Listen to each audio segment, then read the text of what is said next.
So I think like if you zoom out and take a broad perspective of porn, right? I think there's a lot more negatives than positives to it, in my opinion. I think that's why people cheat, is because they watch porn.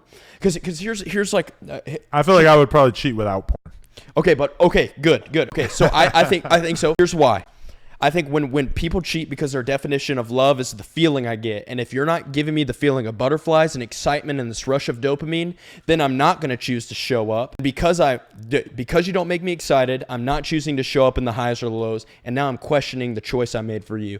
Whereas the Bible would say this is reversed. Love is a choice. I choose to love Jesus. So because I choose to love Jesus, I show up in the highs and the lows with Jesus, no conditions. But because I show up, no matter the conditions, it stirs my affections for him. I think in the same way, when I make a commitment to someone, this is why I think sex and love is so special.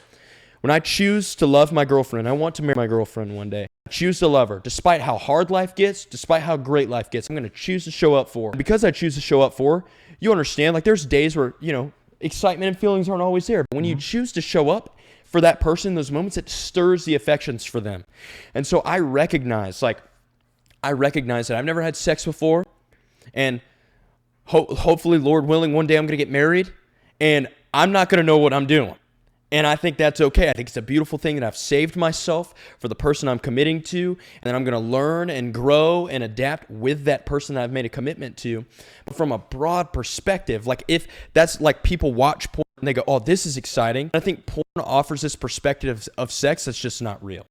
I think porn creates a fantasy that is just not realistic, and then people expect this is what sex to be like. And then they get there and then they blow up a bunch of relationships that they've got because their perception of sex and love has been twisted because of porn.